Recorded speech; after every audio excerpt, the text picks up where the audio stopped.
What is going on YouTube? So I wanted to come back today. I've been covering this topic for a few hours now. If any of y'all watch any good bit of my college football videos, then you probably know I do cover the Longhorns. And it's been a pretty crazy last 12, 18 hours on the recruiting trail for them.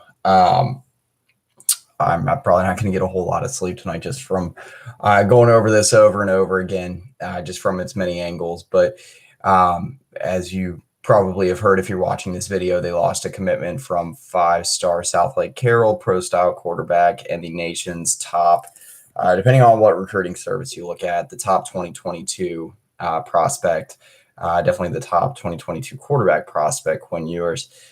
He committed to the Longhorns back in mid-August. They weren't even able to hold on to his commitment for just a little over 2 months, not even able to hold on to it for 90 days.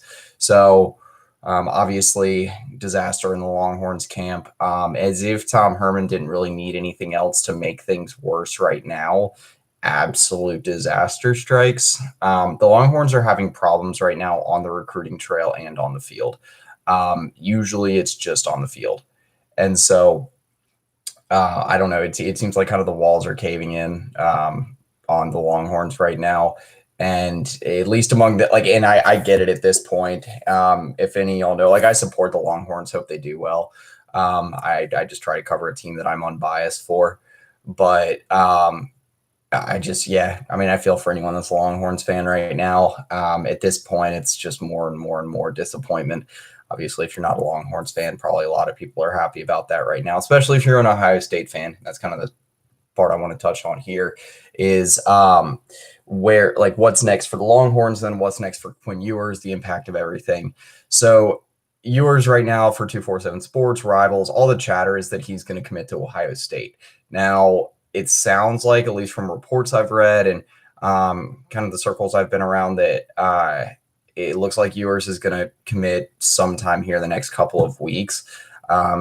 Most of the word says he will make his college decision soon and it'll be firm, but it's hard to take his word on that too after he was reassuring literally 24 to 48 hours ago to a lot of the biggest Longhorn writers that the commitment the commitment was firm. And there was the writing on the wall.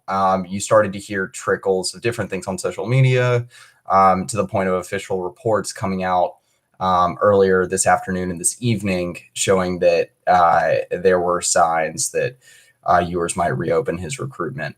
And the other candidates, I think, on the table for him, because Ohio State's been pushing for a really long time.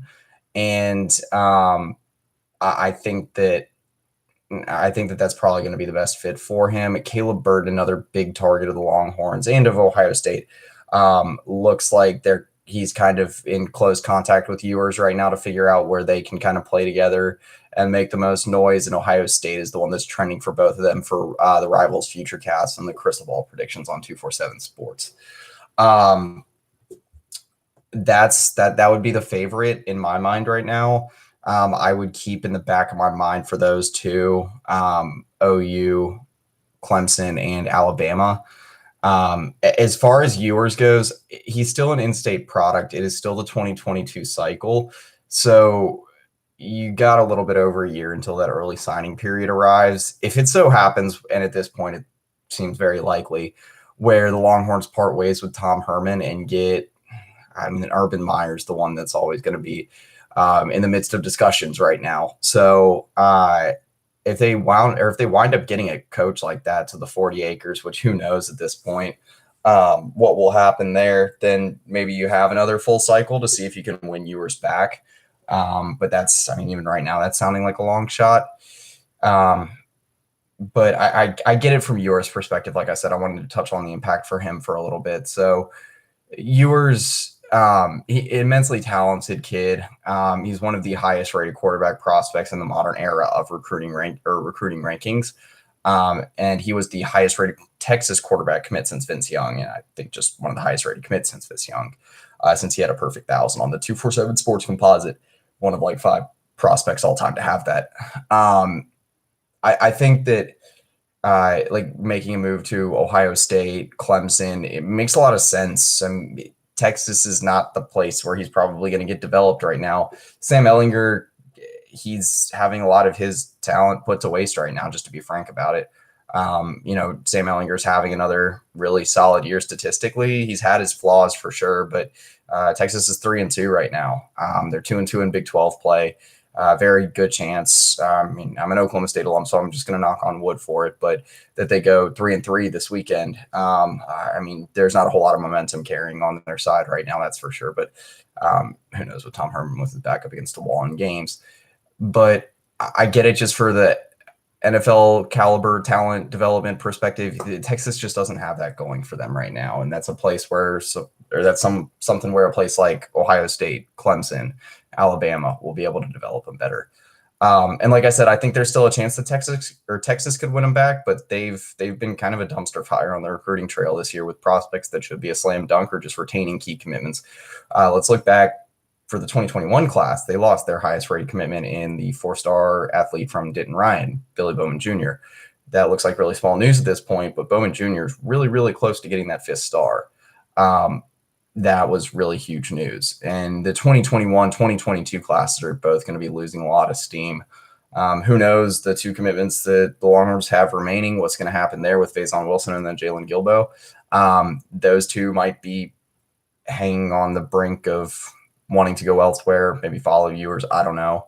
And then there's a weird weird hindsight impact that you get from this too, where in the 2021 class, after you had Quinn Ewers commit, a pretty highly touted kid, Jalen Milroe, he's like a top 80 247 sports composite commit in their 2021 class, and at this point would be the second highest rated commit if he was still with Texas.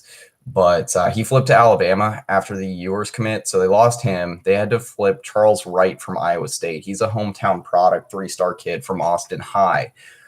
Nothing against Charles Wright personally at all. Could be a really good quarterback. Iowa State had an under-recruited kid in Brock Purdy, and look where he's at now.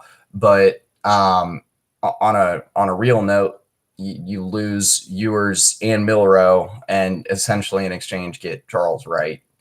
It's not the best deal there for the Longhorns. So, and who knows if there's more decommitments to follow for 2021, because like I said, there's just not a whole lot working for the Longhorns right now.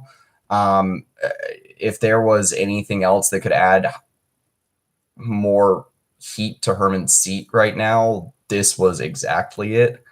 And the dominoes are going to fall, and it's a big game week. This happened at a really inopportune time in a really weird year. If there's anything, there's so many angles for which you could cover this from the Longhorns perspective. One thing that I'm already hearing, even from some common recruiting reporters around the country, or more specifically Texas ones, Urban Meyer was the first one to extend an offer to Quinn Ewers when he was at Ohio State. So I guess if Texas was looking to hire someone that could try and win him back, that's the first. And it was the first name that was coming to mind for a lot of people anyway. So that could definitely be a name to watch. But again, that's if there's any sort of traction there at all. And I keep saying there's no confirmed reports about that out there. So that'll pretty much do it. I'll continue to follow, obviously, this situation. I'm sure the dominoes will continue to fall in the days that lie ahead. You had 2 days before Texas and Oklahoma State kickoff. A lot of Herman's future, it seems like all of Herman's future at this point, is going to hinge on how that game goes. And it's going to become even more confusing if Texas wins. So we'll just see what happens there. But anyway, that is pretty much it. See ya.